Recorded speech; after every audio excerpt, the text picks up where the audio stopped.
नमस्कार, मैं हूं सुधीर चौधरी और डीएनए में आपका स्वागत है। आज हम भारत की शान, भारत की लापरवाही और भारत की राजनीतिक हवा को लेकर कई जरूरी विश्लेषण करने वाले हैं। आज खबरें ज्यादा हैं, इसलिए डीएनए एकदम पावर पैक्ड रहने वाला है। आज हम आपको बताएंगे कि कोचीन इंटरनेशनल एयरपोर्ट ने भारत की शान में 4 चांद कैसे लगा दिए। आपको हैरानी होगी कि कोचीन इंटरनेशनल एयरपोर्ट सूर्य की शक्ति से चलने वाला दुनिया का पहला एयरपोर्ट बन गया है और पूरी दुनिया की आंखें आज इस एयरपोर्ट पर हैं। ये करिश्मा कैसे हुआ, इसका हम आज विश्लेषण करेंगे। ये भारत की चमक दिखाने वाली वो खबर है जो मीडिया में दब गई। इसके बाद आज आपके लिए यह देखना भी दिलचस्प रहेगा कि बिहार चुनाव से पहले लालू प्रसाद यादव लालू प्रसाद मोदी कैसे बन गए। ये लालू प्रसाद यादव की नकल उतारने यानी मिमिक्री करने की प्रतिभा से भरपूर एक छोटा सा डीएनए टेस्ट होगा। और इसी के साथ हम आपको ये भी बताएंगे कि राजस्थान ने आज कैसे राहुल गांधी का जोश ठंडा कर दिया, क्योंकि राजस्थान में निकाय चुनाव में वसुंधरा राजे की बम्पर जीत हुई है और इस जीत से सबसे बड़ा झटका राहुल गांधी को लगा है। सवाल यह है कि क्या ललित मोदी और व्यापम के मुद्दे पर संसद में हंगामे वाली राजनीति ही अब राहुल गांधी को ले डूबी, और क्या राहुल गांधी को नए सिरे से राजनीतिक चिंतन करने के लिए एक और लंबी छुट्टी की जरूरत है। और इसके अलावा हमारे पास भारत की लापरवाही के 8 वीडियोज हैं जो आज हर भारतीय को देखने चाहिए। इन वीडियोज के जरिए हम आपको ये बताना चाहते हैं कि सिर्फ धूम्रपान ही नहीं, सड़क पर लापरवाही भी आपके लिए हानिकारक है। धूम्रपान करने वाले लोग तो कई वर्षों के बाद मरते हैं, लेकिन सड़क पर लापरवाही बरतने वाले लोगों को इंस्टेंट सजाए मौत मिलती है। इसलिए ये वीडियो विश्लेषण भी आज आपके लिए बहुत महत्वपूर्ण है।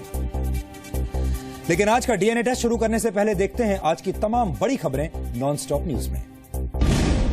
भारत पाकिस्तान की एनएसए लेवल की बातचीत से 3 दिन पहले पाकिस्तान ने मीटिंग के कार्यक्रम में बदलाव कर दिया है। पाकिस्तान के एनएसए सरताज अजीज एनएसए अजीत डोभाल के साथ बातचीत से पहले अलगाववादी नेताओं से मिलेंगे। 23 अगस्त की शाम को दिल्ली में पाकिस्तानी उच्चायोग में अजीज हुर्रियत नेताओं के साथ डिनर करेंगे और 24 अगस्त को हैदराबाद हाउस में एनएसए अजीत डोभाल के साथ मीटिंग होगी। Meeting with Kashmiri leaders is common practice before consultations and talks between the two countries.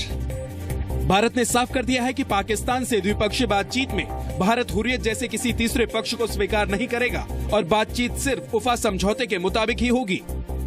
बातचीत सिर्फ आतंकवाद पर है, यह है बातचीत का दायरा, ये आपको समझना चाहिए। पाकिस्तान के साथ एनएसए मीटिंग से पहले सरकार अलगाववादी नेताओं को दोबारा नजरबंद कर सकती है। सूत्रों के मुताबिक हुर्रियत नेताओं को एनएसए मीटिंग पूरी होने तक हाउस अरेस्ट में रखा जा सकता है। इससे पहले आज सुबह जम्मू कश्मीर पुलिस ने सैयद अली शाह गिलानी, मीरवाइज उमर फारूक, शबीर शाह समेत कई नेताओं को नजरबंद कर दिया।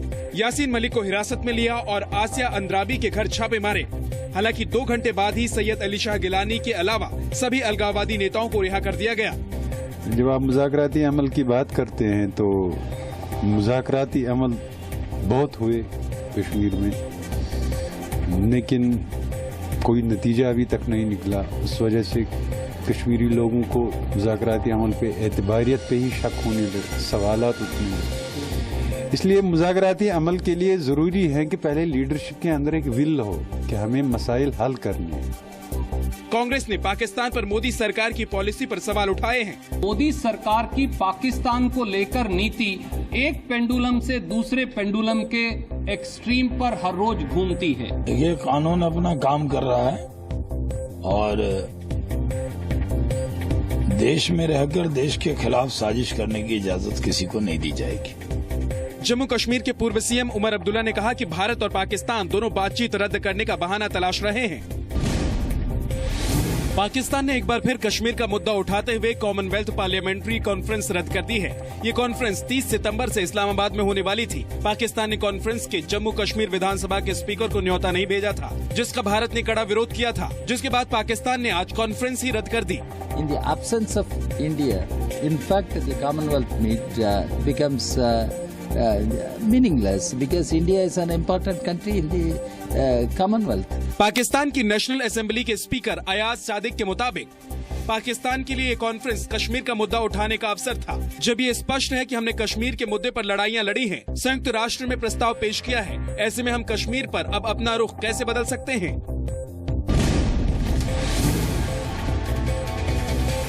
लाहौर हाईकोर्ट ने सैफ अली खान की फिल्म फैंटम की रिलीज पर पाकिस्तान में रोक लगा दी है। कोर्ट ने जमातुल दावा के सरगना हाफिज सईद की याचिका पर ये फैसला किया है। हाफिज सईद ने याचिका में फिल्म फैंटम के जरिए पाकिस्तान को बदनाम करने का आरोप लगाया है। फैंटम 2008 के मुंबई हमले और आतंकवाद पर आधारित है। फिल्म के निर्देशक कबीर खान हैं। फैंटम 28 अगस्त को भारत में रिलीज होगी। राजस्थान निकाय चुनावों में बीजेपी ने शानदार जीत दर्ज की है। 129 नगर निकायों में बीजेपी 67 पर जीती। कांग्रेस को 33 निकायों में जीत मिली। 129 निकायों में 113 जगहों पर नगर पालिका के लिए चुनाव में बीजेपी का दबदबा रहा। 113 में 62 पर बीजेपी जीती, जबकि 25 पर कांग्रेस। 17 जगहों पर निर्दलीय उम्मीदवारों को जीत मिली। भारतीय जनता पार्टी निरंतर एक जीत का इतिहास बना रही है और 157 प्रधान हमारे भारतीय जनता पार्टी के बन के आए, जबकि कांग्रेस के आज तक 152 प्रधानों से अधिक नहीं बने। कांग्रेस ने दुष्यंत सिंह के संसदीय क्षेत्र झालावाड़ और 12 नगर पालिका परिषद में जीत हासिल की। वसुंधरा की विधानसभा सीट झालरा पाटन की भी 25 सीटों में 15 पर कांग्रेस जीती। उनके स्वयं के गृह क्षेत्र जहां से वो विधायक चुनकर गई हैं, वर्तमान के मुख्यमंत्री, वहां पर कांग्रेस पार्टी ने बीजेपी का वो किला भी ध्वस्त किया है और कांग्रेस ने एक शानदार जीत दर्ज करी है झालावाड़ में और पाटन के अंदर। अजमेर में इकलौता नगर निगम चुनाव हुआ, जहां बीजेपी ने जीत दर्ज की। बिहार पर स्पेशल पैकेज को लेकर बीजेपी ने आरजेडी जेडीयू पर हमला बोला है। बीजेपी का आरोप है कि शुक्रिया करने की बजाय लालू नीतीश बिहार में पैकेज की राजनीति कर रहे हैं। नीतीश कुमार 2 साल से पैकेज की बात कर रहे हैं। सारे बिहारी खुश हैं, उत्साहित हैं, 3 लोग परेशान हैं, नीतीश कुमार, लालू प्रसाद, राहुल गांधी। बजट में तो कहीं उसका जिक्र नहीं। फिर ये जो पैकेज है ये कितने बरस में पूरा होगा, इसकी भी कोई सीमा नहीं। इस बात की बहस करना कोई गलत है क्या? 18 अगस्त को आरा में पीएम मोदी ने बिहार को 1,25,000 करोड़ की स्पेशल पैकेज देने की घोषणा की थी। बुधवार को पटना में लालू यादव ने पीएम मोदी की नकल उतारी थी। 50 करोड़, 70 करोड़, 90 करोड़, कितना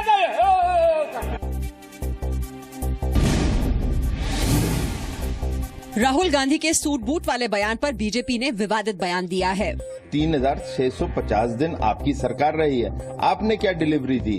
उसका कारण ये तो जो आपने डिलीवरी नहीं दे पाई, इसलिए आप 44 पे आके रुक गए।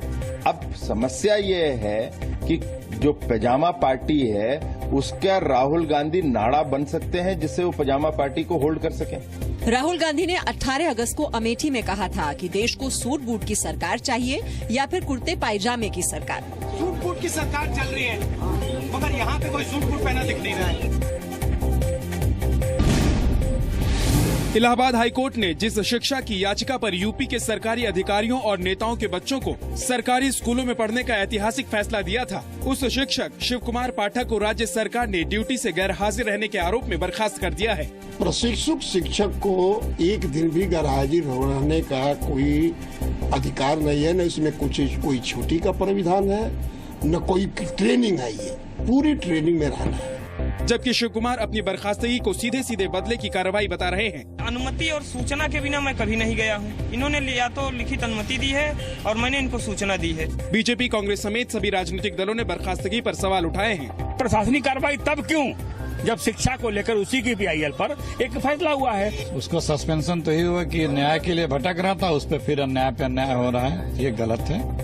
18 अगस्त को ही इलाहाबाद हाईकोर्ट ने अपने ऐतिहासिक फैसले में राज्य के सभी सरकारी कर्मचारी, अधिकारी, जजों और नेताओं के बच्चों को सरकारी स्कूलों में पढ़ाने का आदेश दिया था।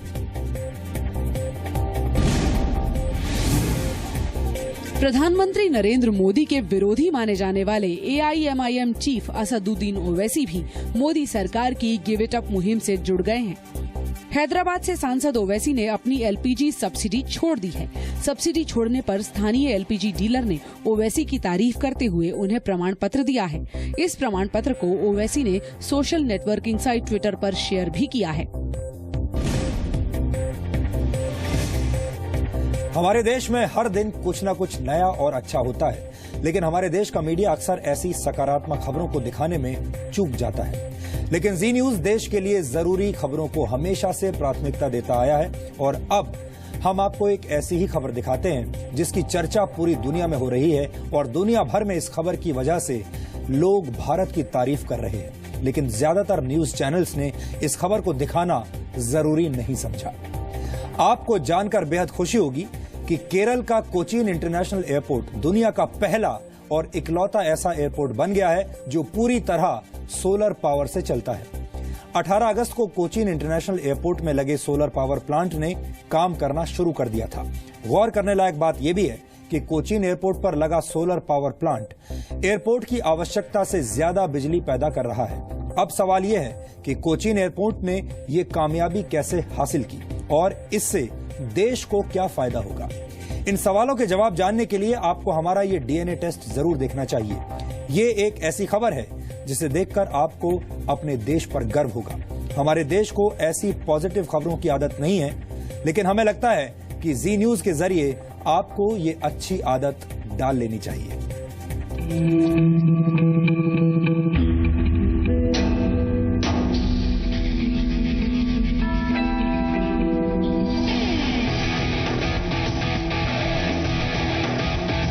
केरल का कोचीन इंटरनेशनल एयरपोर्ट अपने मंदिर जैसे आर्किटेक्चर के लिए जाना जाता है।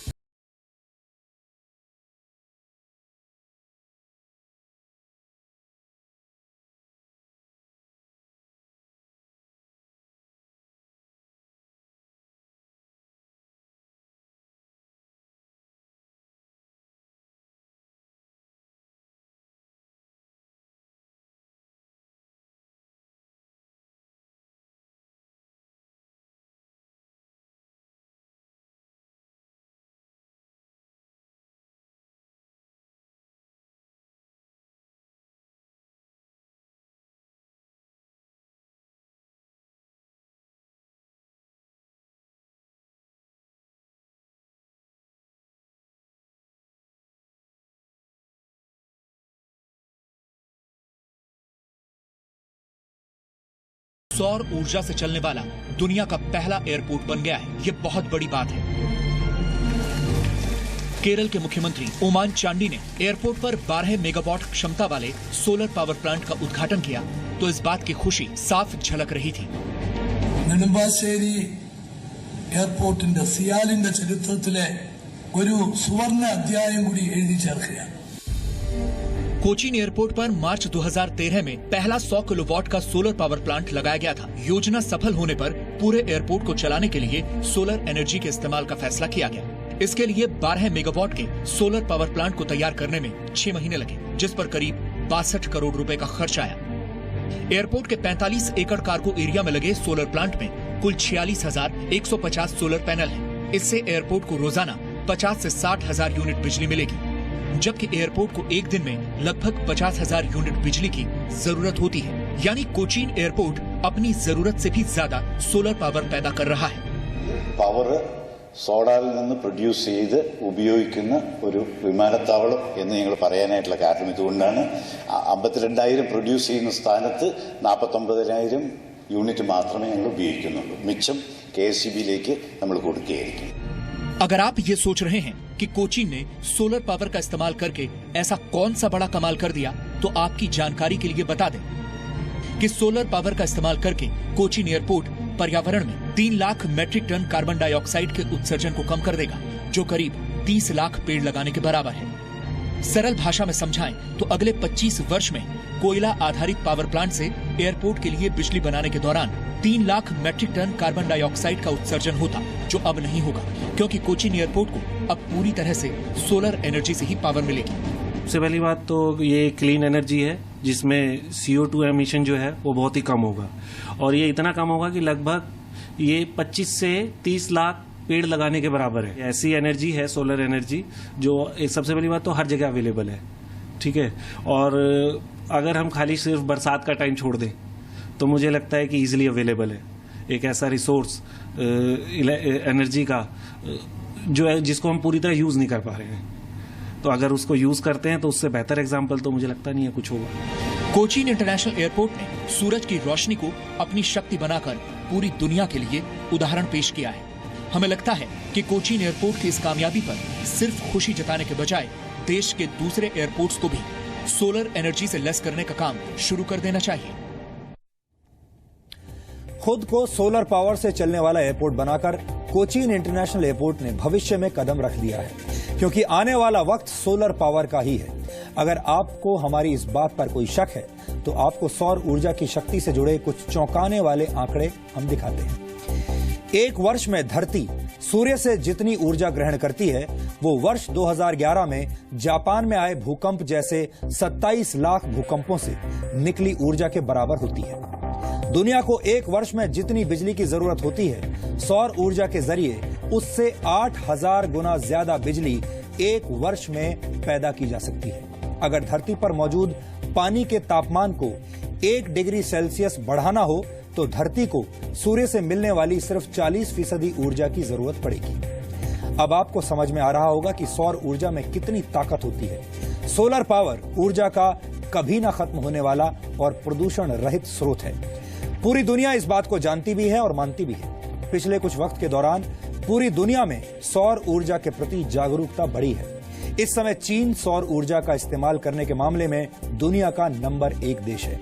दुनिया का सबसे बड़ा सोलर पावर प्लांट अमेरिका के कैलिफोर्निया में 1000 एकड़ जमीन पर बनाया गया है। दुनिया के कई देश ऐसे स्पेस प्रोग्राम्स बना रहे हैं जिनमें स्पेस शिप्स को पावर देने के लिए सिर्फ सोलर एनर्जी का इस्तेमाल किया जाएगा। नासा तो वर्ष 1980 से ही ऐसे मानव रहित स्पेसक्राफ्ट पर काम कर रहा है जो सोलर एनर्जी से चलेंगे। खुद को पूरी तरह सौर ऊर्जा से चलने वाला एयरपोर्ट बनाकर कोचीन एयरपोर्ट ने पूरी दुनिया को सीख दी है। भारत सरकार ने भी कोचीन एयरपोर्ट से सबक सीखा है और देश के बाकी हवाई अड्डों को ये निर्देश दिए गए हैं कि वो भी कोचीन एयरपोर्ट की तरह खुद को सोलर पावर से जोड़े। वैसे हमारे पास इस विषय पर आपके लिए एक्स्ट्रा नॉलेज यानी ईके भी है। शायद आपको पता नहीं होगा कि नेशनल सोलर मिशन के तहत भारत सरकार ने देश में सौर ऊर्जा के उत्पादन को वर्ष 2022 तक 5 गुना बढ़ाने का लक्ष्य तय किया है। फिलहाल भारत में 20 गीगावाट सोलर पावर पैदा की जाती है, जिसे वर्ष 2022 तक बढ़ाकर 100 गीगावाट करने का लक्ष्य है, जिसमें से 40 गीगावाट सोलर पावर घरों और इमारतों की छतों पर सोलर पैनल्स लगाकर पैदा की जाएगी और बाकी 60 गीगावाट सोलर पावर ग्रिड्स में तैयार की जाएगी। इस लक्ष्य को हासिल करने के लिए सोलर पावर इंडस्ट्री में 6 लाख करोड़ रुपए का निवेश किया जाएगा। लोगों को अपने घरों की छत पर सोलर प्लांट लगाने की सब्सिडी देने के लिए सरकार ने करीब 1.5 लाख करोड़ रुपए का बजट रखा है। कोचीन इंटरनेशनल एयरपोर्ट ने खुद को सोलर पावर्ड एयरपोर्ट बनाकर एक मिसाल कायम की है, जो भारत सरकार के नेशनल सोलर मिशन की कामयाबी में अहम योगदान साबित होगा। हमें उम्मीद है कि देश के सभी एयरपोर्ट्स कोचीन एयरपोर्ट की तरह जल्द ही सौर ऊर्जा से शक्ति प्राप्त करने लगेंगे। ये खबर देखने के बाद अब अगर आप ये सोच रहे हैं कि आप अपने घर में सोलर पैनल लगवाकर कैसे बिजली के बिल से हमेशा के लिए छुटकारा पा सकते हैं, तो सबसे पहले तो हम आपको ये बता दें कि केंद्र सरकार की new and renewable energy ministry घरों की छत पर सोलर पैनल लगाने वाले लोगों को 30% सब्सिडी देती है, यानी आपको 30% का डिस्काउंट मिलेगा। एक सोलर पैनल की कीमत तकरीबन 70,000 रुपए से 1 लाख रुपए तक होती है। सोलर पैनल्स की उम्र 25 साल की होती है, यानी एक बार सोलर पैनल लगाने पर आप 25 वर्ष तक मुफ्त बिजली पा सकते हैं। सोलर पैनल में रखरखाव का खर्च नहीं आता, लेकिन हर 10 वर्ष में एक बार बैटरी बदलनी होती है, जिसका खर्च करीब 20,000 रुपए होता है। 1 किलोवाट क्षमता के सोलर पैनल में आमतौर पर एक घर की जरूरत की पूरी बिजली मिल जाती है, लेकिन अगर एक एयर कंडीशनर चलाना है तो 2 किलोवाट और 2 एयर कंडीशनर चलाने हैं तो 3 किलोवाट क्षमता के सोलर पैनल्स की जरूरत पड़ेगी। आप अपनी जरूरत के मुताबिक अलग अलग क्षमता के सोलर पावर पैनल्स लगा सकते हैं। सोलर पैनल खरीदने के लिए आप राज्य सरकार की रिन्यूएबल एनर्जी डेवलपमेंट अथॉरिटी से संपर्क कर सकते हैं। हर शहर में प्राइवेट डीलर्स के पास भी सोलर पैनल्स उपलब्ध हैं, लेकिन प्राइवेट दुकानदार से सोलर पैनल खरीदने पर सब्सिडी पाने के लिए आपको रिन्यूएबल एनर्जी डेवलपमेंट अथॉरिटी में जाकर ही फॉर्म भरना पड़ेगा। सोलर पावर प्लांट लगाने के लिए आप किसी भी बैंक से अब लोन भी ले सकते हैं। वित्त मंत्रालय ने सभी बैंकों को सोलर प्लांट्स के लिए लोन देने के आदेश दे दिए हैं। वैसे आपकी जानकारी के लिए बता दें कि घर की छत पर सोलर प्लांट लगाकर बिजली बनाई जा सकती है, पैदा की जा सकती है और आप इसे बेचकर पैसा भी कमा सकते हैं। इसके लिए आपको बिजली कंपनियों से लाइसेंस लेना होगा और बिजली कंपनियों के साथ पावर परचेज एग्रीमेंट करना होगा। प्लांट लगाकर बिजली बेचने पर आपको प्रति यूनिट 7 रुपए 75 पैसे की दर से पैसा मिलेगा। यानी आप अगर अपने घर पर सोलर पावर प्लांट लगा लें तो बिजली के बिल से छुटकारा तो आप पा ही सकते हैं और सोलर प्लांट से मिली बिजली को बेचकर अब आप मुनाफा भी कमा सकते हैं। आप इस जानकारी को अपने परिवार और मित्रों के साथ शेयर भी कीजिए। हमें उम्मीद है कि हमारे देश में बड़ी तादाद में लोग इस जानकारी से फायदा उठा सकते हैं।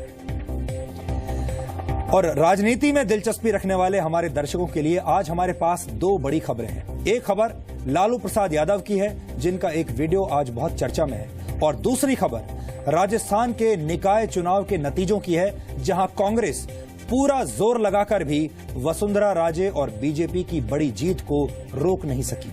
हम इस खबर का विश्लेषण आगे करेंगे, लेकिन सबसे पहले हम आपको लालू प्रसाद यादव के नए अवतार से मिलवाते हैं, जिसका नाम हमने रखा है लालू प्रसाद मोदी।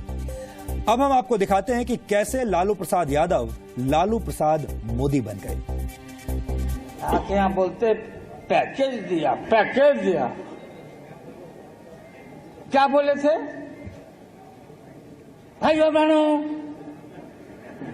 भाई बहनों, बिजली आई, बिजली मिली तो बिजली। अरे मोदी जी ठीक से बोलो, नहीं तो नस फट जाएगा यार। ऐसा कोई प्रधानमंत्री देखा क्या आप लोगों? क्या बात है। 50 करोड़, 50 करोड़, 70 करोड़, 90 करोड़, कितना दे?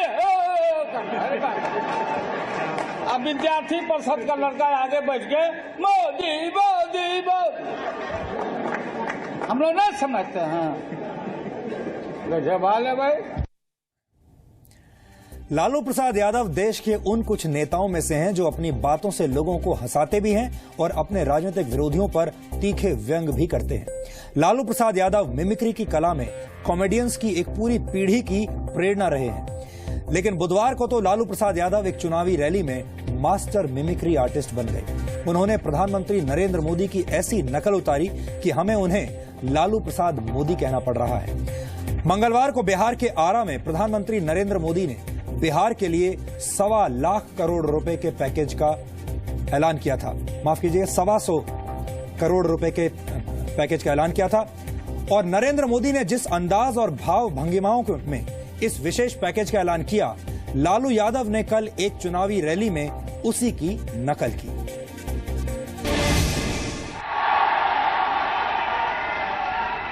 भाइयों बहनों, जब मैंने जिम्मेवारी ली थी उसके पहले मैं चुनाव में आया था। दिल्ली के कारोबार का मुझे पता नहीं था, बारीकियां मुझे मालूम नहीं थी, लेकिन मैंने आकर के बारीकियों को देखा। मेरे बिहार का भला करने के लिए क्या करना चाहिए, एक एक चीज को छान मारा और मुझे लगा 50,000 करोड़ से कुछ नहीं। और आज मेरे बिहार के भाइयों बहनों, आके यहाँ बोलते पैकेज दिया, पैकेज दिया। क्या बोले थे भाइयों बहनों, भाई बहनों, बिजली आई, बिजली मिली तो बिजली। अरे मोदी जी ठीक से बोलो, नहीं तो नस फट जाएगा यार। बिहार के पैकेज की घोषणा यहीं से करना चाहिए।